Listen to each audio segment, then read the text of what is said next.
Bir kuni Payg'ambarimiz alayhissalatu vassalamga xabar kelib qoldi. Suyukli va mehribon qizingiz Fatima kasal bo'lib qoldilar. Sizni chaqiryaptilar dedi. Fatima kasal bo'libdimi? Tezda borib ko'ray dedilar. Shoshildilar qizi qoshiga. Fatimaning uylariga borib eshikni taqillatdilar. Ichkaridan Fatima onamiz kim u dedilar. Men Muhammad sallallohu alayhi vasallam bo'laman. Qizim kirishga ijozat berasizmi dedilar. Qizini qoshiga kirishga ijozat so'rayaptilar. Ichkarida turgan Fatima onamiz hozir otajon ozgina kutib tursinlar dedi. Rasulimiz alayhisolatu vasallam kutib turdilar. Rasulimiz bir oz kutib turdilarda ikkinchi marta taqillatdilar. Yana ichkaridan kim dedilar.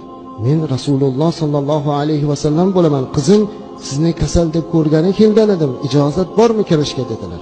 Fatima onamiz ozgina kutib turing otajon dedilar. Yana bir muddat kutdilar. Endi 3-marta taqillatgandan keyin ijozat bo'lmasa qaytib ketishlari kerak. 3-marta taqillatdilar. Yana kim degan ovoz eshitildi. Men otangizman dedilar. Men Rasululloh sallallohu alayhi vasallam xotaman nabiyman. Kirishga ijozat berasizmi yo qaytib ketaymi dedilar.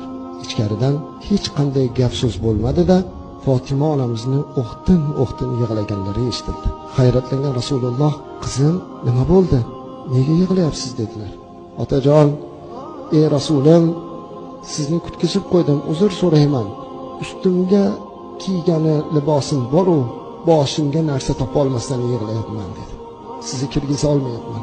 Rasulullohning qizini yashash sharoitini bir ko'ring azizlar.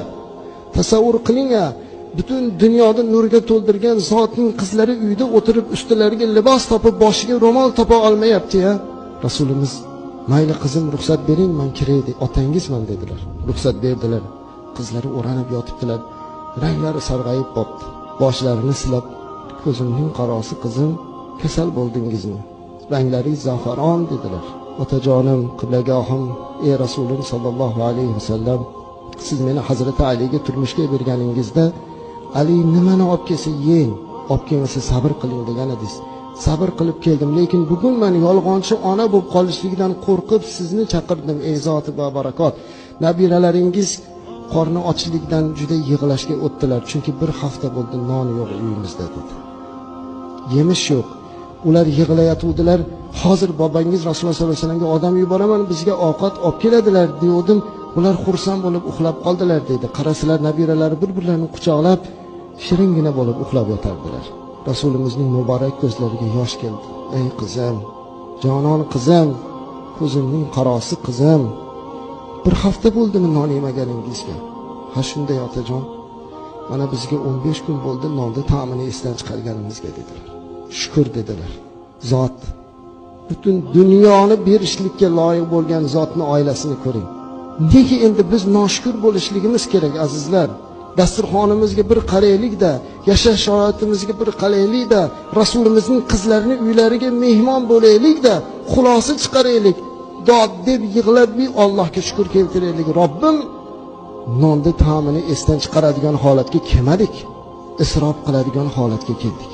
Bir Rasulullohning qizlari boshiga ro'mol topa olmayotgan bir paytda boy badavlat ayollarimiz har kuni har xil liboslarni olib bu yoqmay qoldi deb tashlab yuborayotgan zaifalarimiz uyalsinlar.